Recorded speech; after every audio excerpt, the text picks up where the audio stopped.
Hi, it's Alaska Granny. Let's think about it. Every single creature is continuously scavenging for food. God has provided all of the things necessary for life, but He doesn't drop it into the nest. You have to go out and get those things. And the animals already know that. All of the insects know that. And so we need to know that too. We need to take care and provide the things that we need. We can't be waiting for it to drop into our nest, into our lap. We need to prepare. Now, some of the doom and gloom that's being promoted lately is this economic collapse is coming. And nobody knows for sure what's coming, and it doesn't do our hearts good, promote peace in our lives if we're continuously worried that the apocalypse is around the corner. The way I look at it is I don't know what's going to happen in the world, but I know I need to take care of myself and my own family no matter what the future holds. If my power goes out, my water stops running, someone gets hurt, loses their job, and we don't have any more money, we need to have a full pantry. We need to have the supplies that we need. So no matter what the future holds, I want to make sure that I provided for myself and my family. I want to make sure that we can have the best possible life. And the only way to do that is to provide for yourself. Whether it's worldwide or just within your own family, what are the items you need if there's an economic collapse or some kind of an emergency that you need to provide for yourself? The first thing you need is a full pantry of food. So even out here at Granny Camp, which is my Alaska off-grid cabin, I need to provide all of the things. Every time I come out here, I'm reliant on myself. I don't have running water. I don't have electricity. And it's just a place that I can come and ponder and relax and enjoy the beauty of the earth. And I'm very blessed that I can come out here and have that. But I also need to make sure that I can provide for all of my needs while I'm here. So the first thing you always want to stock up on is food. I have some canned foods, all different kinds of varieties. I also have dried foods, and I store packets of food and things into hard-sided plastic containers and glass jars to make sure that it doesn't attract critters. You probably don't need to be as vigilant in your home as I would out here, but the better you store your food, the longer it's going to last. Even at Granny Camp, I have some dried beans, lentils, rice, split peas. I don't necessarily cook these out here, but I have them so that I could if I needed to. If you're just cooking over a little camp stove, it's easier to open a package, boil some water, add a can of something. These foods are here simply because they're the longest lasting, and if all the other food is gone, I still have something to eat. Water is also a necessity that you need to provide for yourself. Each person needs a minimum of 1 gallon of water per day. And if you look at the FEMA guidelines, they used to say for 3 days. FEMA is even now suggesting that people provide 14 days of the supplies they need because even they recognize that they can't be there for you. And so if they're telling you we can't be there for you, you need to provide for yourself. Take that as the government told you you need to take care of yourself. That's a pretty important announcement.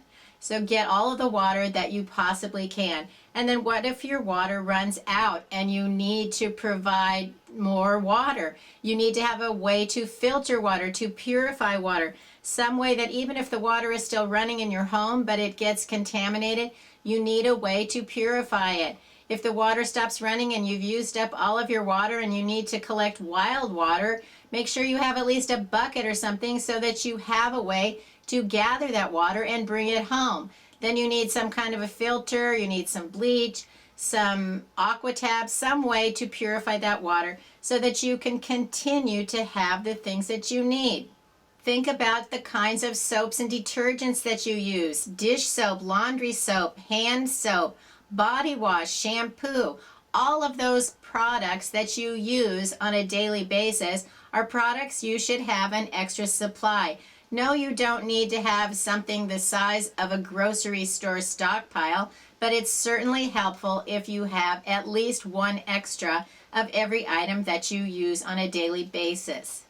The sensible thing about stocking up is you are providing things that you use anyway, and it just makes sense because of inflation.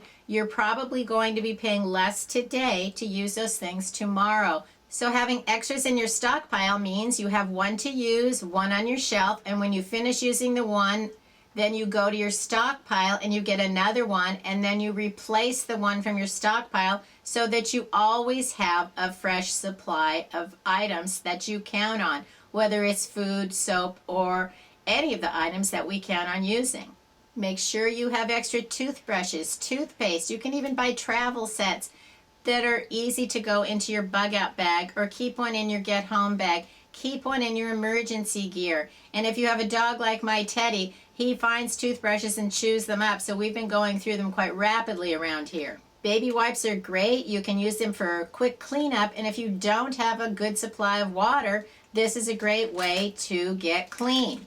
You can also use these if you're camping, keep them in your car, and even if they dry out, add a little water and they're going to rehydrate and be nearly as good as they were.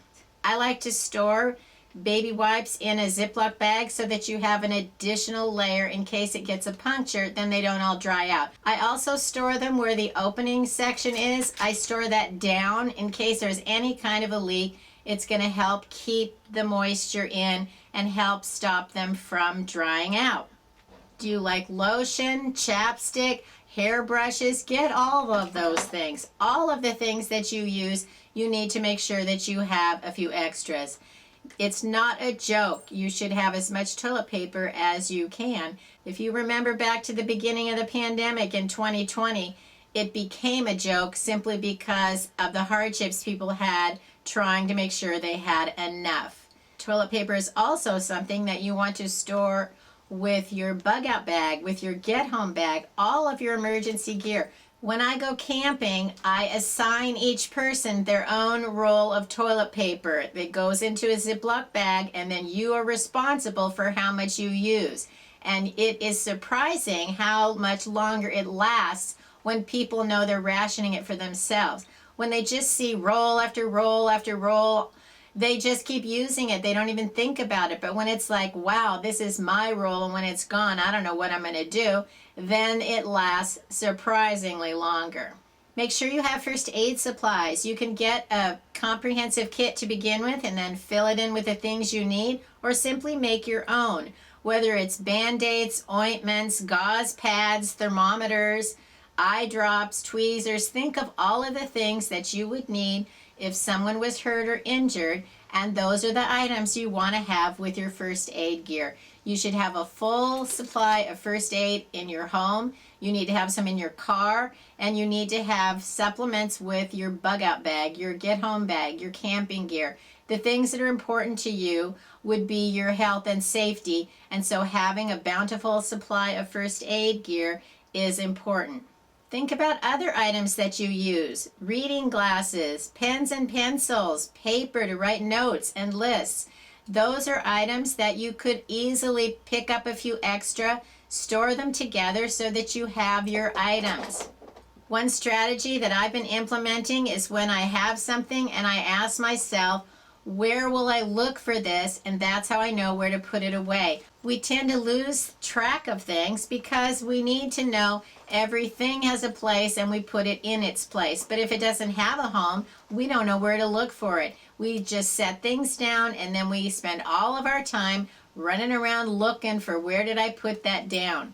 And if you know ahead of time, where does this belong, that's where you put it, and you're more likely to find it again. Because I'm at Granny Camp, I have lots of lighters, matches, candles, lanterns, cook stoves, all those things that I need when I'm out here because I don't have any of the power that I would have an electric stove or electric lights. I need to provide those things, and so I make sure that I have them. You might think about, what if you don't have electricity? How will you provide those things? And make sure you have supplies that you are able to cook and that you have a way to light things up if you need to.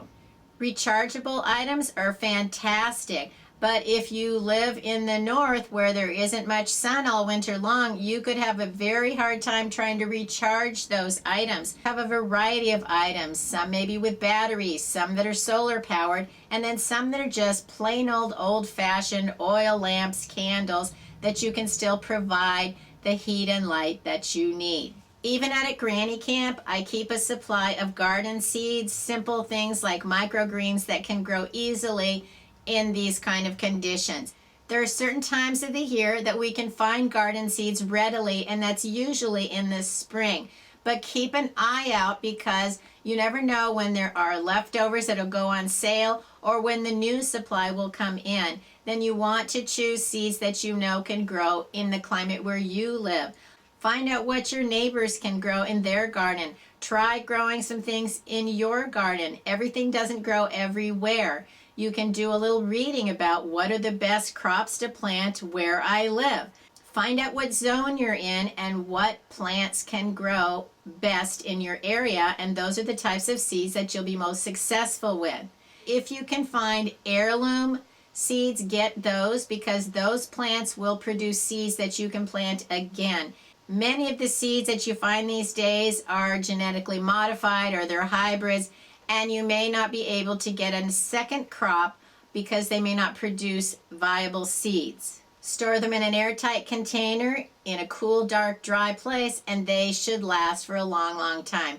Yes, the germination rate may deteriorate some, but there are always going to be some that are viable. That's why they keep seeds in seed vaults in places like Sweden, to make sure that there are still some seeds left on Earth if there is some catastrophic event.